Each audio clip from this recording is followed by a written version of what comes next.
In today's video, we have the special honor of sitting down on the Celebrity Equinox with the cruise director. Today we have Carlos Torres with us, and I'm so happy to sit down with you, get to know you a little bit better, and discuss some of your role, some of what your job is like here on the Equinox, and so much more. So thank you so much for sitting down with us. I'm so excited. Thank you. Thank you for giving us the time, and actually for giving us the opportunity to get to know us a little better, right? Yay! So where are you from? How long have you been a cruise director? Tell us a little bit about yourself. Well, I'm born in California, but I'm raised in Mexico. Kind of did the opposite of what normally happens. I went back to the States when I came back to the States when I was around 21, and went straight to my master's. Did my master's in California, and I stayed for a little while. Mm-hmm. And after that, I decided to look into the path of cruising, not as a guest, but more as a part of the team. Right. And I started back in 2009 with Royal Caribbean International. Okay, so Same family. Exactly. Had you ever cruised before you became Funny enough. No. Okay. No, that was my very first time. I actually remember the first time I walked into the theater.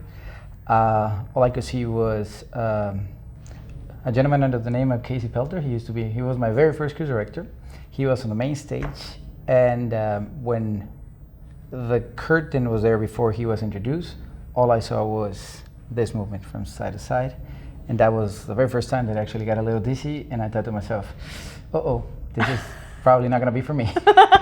But it got better. Is it too late to turn back? Yeah, that was my first experience. Your first contract, huh? Yeah. Wow, and look at you now. So how incredible is that? Fun. It's been quite a journey. We're on the Equinox right now. What other ships have you been on with Celebrity? Oh, with Celebrity? Well, I started last year. Mm-hmm. Actually, I started last year. They sent me first to the Celebrity Edge, and more than anything, just to see the brand and get to learn a little bit about the direction that the company is taking towards. Phenomenal experience. The ship is beautiful. What can I say? It's new. It has all the technology, beautiful shows, incredible team. It's well put together, I gotta say, and highly recommended to go and take a look, because it's definitely a unique beast, I like to call it. Completely different from the other two classes of ships that we have. Yeah. But definitely innovative.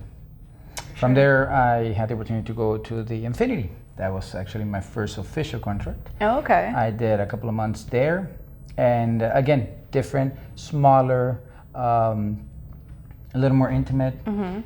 Nice. I like the small ship, so that was a really nice experience. I got there in a season where we had a lot of charters, so it was on and off, being on stage, not being on stage. So it was a good way to settle in. Yeah, I've done a few charters, and the experience can be really different depending on what type of charter it is. So I understand that the activities team and everyone can essentially be really kind of cut from the schedule, or they can still be hands-on and involved, so it's very different. But from ship to ship, has your experience been from the Edge to the smaller ships? Does your role particularly stay the same, or does it kind of vary depending on the ship's needs? Our duties, responsibilities are the same. Doesn't matter which size of ship or which type of ship it is. It's always the same.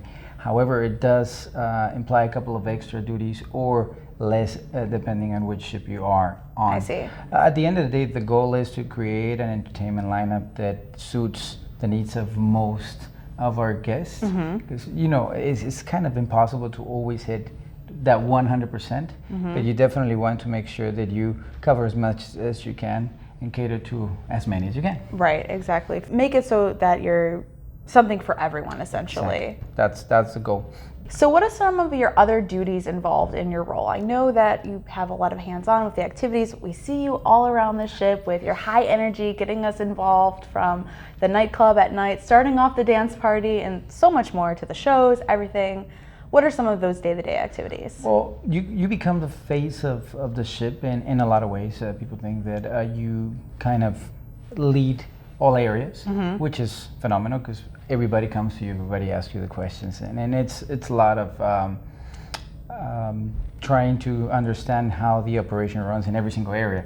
However, my main responsibilities land on making sure, again, that I have an activity program that has a flow that will take you from the theater shows into an activity or a big event in the middle in between the shows where you can have something maybe going on the Grand Foyer, or other trivias, or just having that flow where you come from one event and you have 2 or 3 different options where you can go, and it kind of takes you on that direction. There's no lulls in the day. You have plenty of activities going on to keep you entertained. Yes, that's kind of the front of the house duty and responsibility. Obviously, getting to meet my guests, my clientele, go and try to cover the events that are exclusively made for our Captain's Club members. Obviously, get to know our guests that are new to brand as well. It's a lot of areas we have to, let's call it, attack, and make sure that you are there and that they get to know you. They get to know, because at the end of the day, a lot of people want to know or want to see you around. Exactly. So that helps a lot. I try my best to be in most of the parties because I enjoy being at the parties. Like you said, my energy kind of suits, so I try my best to be on them. I enjoy it as also a little workout for me, so it works both ways. Yeah, I get entertained. A lot of dancing. I've seen Carlos dancing all around the cruise ships, from the Latin dancing, teaching the classes, and what was it? Some samba or tango earlier. We did some salsa, some bachata, merengue, a lot of the Latin rhythms. There you go. And you also have, of course, the back of the house that we call, which is all paperwork, the planning, grids, communication with the office. You have the entertainers, you have the musicians, you also have singers, dancers, you have all the television on board. It's kind of under my umbrella. You also have the kids program, the teens program that lately we have a big focus on enhancing it, and it's growing. Oh, okay. Celebrity now. And brand wide, we'll see some more of that? Yeah, for sure. Oh, okay, that's news to me. I'm excited to learn more about that, so that's very cool. Absolutely. We are learning that a lot of families are starting to come to Celebrity. Probably back in the day, I don't know, 5, 7, 10 years ago, used to have a lot of certain clientele. Now it's opening and it's spreading, and obviously we want to make sure that everybody has what they need. Right. The needs are covered for everybody's experience to be up to the standards that we're used to. That's very good to hear. So Carlos, do you mind walking us through a little bit of your day-to-day schedule? Perhaps does your sea days look any different than your port days? I know the activities can kind of change between. Definitely, there's quite it shouldn't be quite that big of a difference, but in reality there is, because when you are a port or in a turnaround day, for say, which is day 1, obviously you start walking in, you start getting to know the ship. So for us, that is that morning, for example, we are saying goodbye to all the guests that were with us the cruise before. From there, we go into turning the ship around completely and making sure that it's fresh and ready for our guests that are embarking. From there, we go making sure that there's live music around the ship, that we have the right DJ in place, that we have the programming playing for that particular run. I make sure that I verify with my broadcast team. We go around the ship, do a little what we call a walk around. So we check all areas, make sure that the background music is the right level, and so on and so forth. Once we get to that and we complete that walk, then we start with probably a little small break in the afternoon, into office work, then into the shows at night, opening, getting to Never meet, stops, reading keeps the going. vibe, see how our guest is going, the combination of demographics we have, which show is going to be busier, and then we go into the activity of the evening, and then into the event of the night. And that'll be probably like a day 1 of the cruise, per se. When it comes to a day at sea, we start early, 8:30, 8:45. We're already starting preparing for the meetings. We have a couple of meetings with all the managers to see what's happening, things that we need to plan for, look into the events for the day, preparing for the officer versus guest events, the communication between the different departments, and see what do we have planned with the food and beverage team or the housekeeping team, if there's any needs, anything to be addressed, so on and so forth. No, those are the details that we go into in the morning. Once we're done with that, a normal day at sea, we go to private events. Let's say cruise crew takes us on board, so we go and do a quick visit, introduction, say hi, then we go to the announcement with the captain, then we have the heartbeat of the operation, which is a food and beverage event. However, it involves me as well, just to say hi and introduce the main. We actually attended it on this. You were there. Yeah, I was there, so I saw your wonderful introduction. That's a lot of fun. It's a great show out of how many people are interested in seeing that, so that was very cool. Well, glad you experienced it because not a lot of people get to see that, especially if you have cruised with other brands. You normally don't get it. So, I have to pay for it. Exactly. So a nice perk on Celebrity for sure. So we have that, and then eventually we go to the events of the early morning, noonish, where sometimes we do have a dance class or a matinee show, and then it goes into, for me, for example, a dance class. Sometimes I like getting involved in the golf putting, so I do host the challenge, and then we go into probably a little break, office work, and then the evening starts. And most times the first day at tea we have an evening chic, so that is the officer soiree and the grand foyer. Hosting that. In my case, I like singing, so I do a little singing at the end of the soiree. And then the next show into a late night comedy or the party. So that's pretty much, it goes like by the hour. I bet your days go by so fast. They do. They do. At the end of the day, I don't know what happened. It's just, oh wait, it's over. Okay. It's 9 o'clock already. What happened? Yeah, it goes so fast, and you're in such a fast-paced mode that you don't realize. Yeah. Time flies. Like 4 months is like a blink of an eye. Wow. So when you have some downtime, when that does happen, whether you have the opportunity to stay on the ship and you have some quiet time to yourself, or whether you have the opportunity to get off and explore a port, what do you really find yourself doing? Are you hanging out on the beach? Are you checking out the shops? Are you finding some quiet time and working on your tan? Fun fact about me, I don't go to the beach. No? No. My favorite thing to do is a pool under a shade. That's me. If there's a pool out there in any of the ports that has a little bit of a shade, that'll be me. I came tan naturally, so I don't need the sun. Yeah. And that's basically what I do when I have a little bit of a time off. When it comes to my vacation, you're not gonna believe this, but I cruise. Really? Yeah, my girlfriend happens to work in the cruise industry as well. Oh my goodness. So in order for me to spend time with her, if we are not matching, right, I have to go visit her. Well, there you go. And I end up cruising most of the time. So out of my 7 or 8 weeks vacation, I probably spend 6 cruising. Wow. So it's a year round.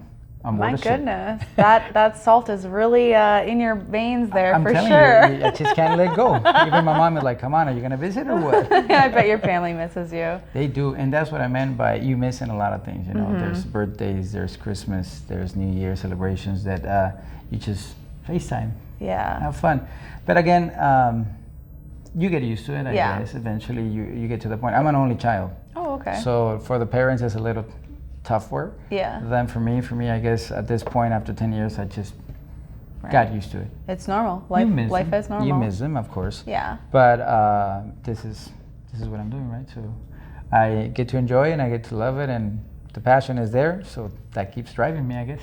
So this role can be really demanding and have a lot of fun things involved as well. So do you have any memorable experiences as well that kind of like stick out throughout your career so far, or? Well, I've been through a lot of positives, a lot of negatives, because it's technically your life. Right. You make this your lifestyle. For me, it's almost 10 years that I've been part of living the at oceans. Let's put it that way. So yeah, I mean, you miss on a lot of things back home. This is not really made for everybody. Right. You have a lot of people that try it, and they simply don't feel as comfortable because, again, you're you're missing out on a lot of things back home. But there's a lot of us that said, we're going to go for 6 months. And 10 years later, here we are, right? What happened? Exactly. I mean, you develop certain passion for it. Yeah. For me, for example, every time I go back home, I'm probably home 2 weeks, 3 weeks the most, and I'm already thinking, what am I going to do next? You go to the mall, walk around a shopping center, and you're saying hi to everybody when people look at you like, who are you? What's going on here? You have such a friendly atmosphere here, and you get used to it. Talking to people on the elevator. How was your day? What did you do in Cozumel? You know. You get to socialize with so many people. You get to meet so many people, and you like for me, it's just automatic when I see somebody. Hi, how's it going? How are you? Having a good time? They're like, who is this guy? That's the other thing, because normally when I go back home to Mexico, and then my brain switches It's supposed to switch to Spanish, but it doesn't. Sometimes it stays in English, so that makes it even more random when you go for those conversations. But yeah, it's a lot of fun. Maybe not for the people that I say hi to, because they probably get scared and walk away, but at least it entertains me. I'm like, oh, here we go again. I did it again. Never fails. Yeah, That's so fun to hear. But what would be a piece of advice that you have for someone who's aspiring to get into the industry? You know, we did learn just now that it is an industry that maybe isn't suited for everyone, but those who do try it and really like it and want to be involved and work their way up to a cruise director through the activity staff and everything like that, you know, what would you kind of say if they were thinking about it? See, for me, the main or the key thing was when I started back in 2009, I started as an activity staff, and I really didn't know what path I wanted to follow. So my first piece of advice will be try it. Yeah. Try it. Find that one thing that matches your skills, yeah, and put it to a test, and go from there. This floating hotel has such a variety of opportunities that you can always find. Even if you started in A scenario, you can end up in Z. You know, depending on what it is that actually suits you. So there's different tracks depending on your interests and everything that we want to do, and you can even change if you decide, I want to try something different. Yeah, we have people that started performing, and right now they're part of the activity team, which is still the same umbrella, but at the end of the day is more admin and more hosting compared to performing, you know, type of thing. So it is always opportunities out there. This company definitely gives you the opportunity if you are willing to and you really want to work. You work hard, you get it. That's will be probably the main thing that I will say. Again, I started as activity staff, and once I saw what the cruise director entailed, I really wanted to do it. So I put all my focus and energy on that. There you go. And it took me probably 7 months to become activity manager, which is not something that happens all the time. So don't expect things to turn around in just one go. Work for it, and all this pays off. Right. Yeah, well, you do a fabulous job of keeping us all entertained, and like I said, your energy and everything and the enthusiasm is contagious. We can feel it when we're in the crowd, so it's definitely, you know, getting rewarded so quickly. You know, I believe it. I appreciate it. Thank you. Yeah. Well, thank you so much for sitting down and having the opportunity to get to know you. It's really fascinating to learn about your life and life at sea, and especially here on the beautiful Equinox. So thank you so much for joining. If you guys at home enjoyed the video, make sure you give it a big thumbs up, subscribe for more if you haven't already. And until next time, ciao for now. Ciao, ciao.